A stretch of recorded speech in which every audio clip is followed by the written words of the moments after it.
মাঘ মানে মাছ।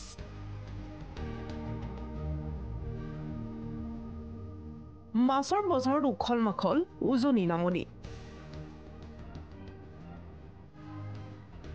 সবাতোকৈ ডাঙৰ মাছটো কাৰ আখলৰ জুতি?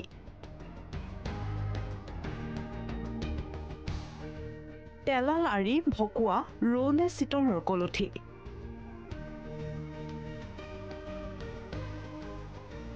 কোন বজাৰত ওলাইছে কিমান ডাঙৰ মাছ?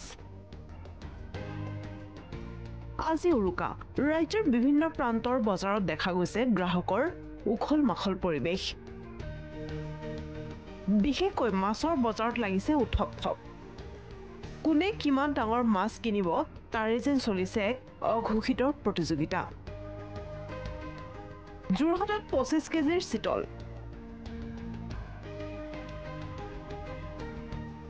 বৰমাত 20 কেজিৰ শিলঘৰীয়া, উজান বজাৰত 15 পৰা 16 কেজি পৰ্যন্ত ৰৌ ভকুৱা।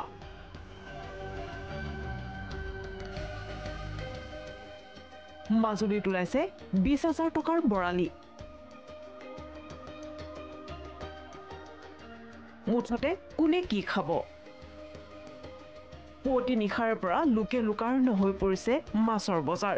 উৰুকাৰ নিশা মেজিৰ ওচৰত পৰিয়ালৰ সৈতে লগে ভাগে এসাঁজ খাবলৈ সহস্ৰাধিক লোকে মাছৰ বজাৰত ভিৰ কৰা পৰিলক্ষিত হৈছে। নৈ বিল পুখুৰীত লোকে লোকাৰণ্য অজস্ৰজনৰ। ৰৌ ভকুৱা চিতল আৰি বৰালি শ'ল কুঁহি বাত আদি মাছৰ উজান দেখি উৎফুল্লিত হৈ পৰিছে অসমবাসী ৰাইজ। ডিব্ৰুগড়ত মাছ কিনিবলৈ আহিল মন্ত্ৰী প্ৰশান্ত ফুকন। চিতল মাছৰ কলঠিৰে উৰুকাৰ এসাঁজ লগে ভাগে খাব মন্ত্ৰীৰ পৰিয়ালে। এফাকি বিহু গীতেৰে মাছ কিনি নিজৰ মনৰ ভাৱ ব্যক্ত কৰিলে এইদৰে। জয়জয়তে এই শুভক্ষণত আপোনালোক সকলোকে মোৰ ফালৰ পৰা শুভেচ্ছা জনাইছোঁ।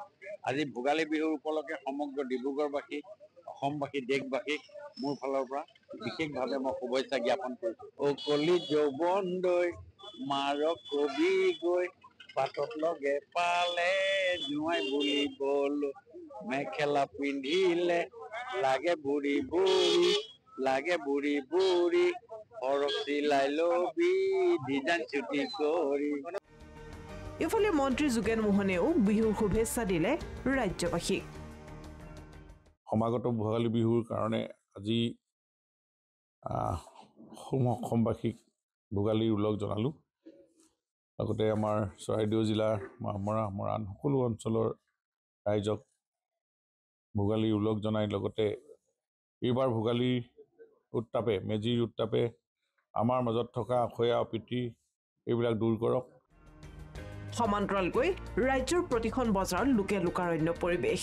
বৰপেটা, বট্ৰদুৱা, ঢকুৱাখানা, ধেমাজি, দেৰগাঁও, ধিং, ডিব্ৰুগড়, গৌৰীপুৰ, গোৱালপাৰা, গহপুৰ, গোলাঘাটৰ মাছৰ বজাৰত অগণন লোকৰ ভিৰ। জামুগুৰিহাট, মাজুলীতো মাছৰ বজাৰত ভিৰ গ্ৰাহকৰ। উত্তৰ গুৱাহাটী, সৰুপথাৰ, শিৱসাগৰতো উঠিছে মাছৰ উজান। মুঠতে আপুনি যেনিয়ে চাই তেনিয়ে কেৱল আজি মাছ আৰু মাছ। উৰুকাৰ এসাঁজ পৰিয়ালৰ সৈতে মাছৰ জুতি ল'বলৈ যেন সকলো ব্যস্ত হৈ পৰিছে। ব্যুৰো ৰিপৰ্ট, প্ৰথম খবৰ।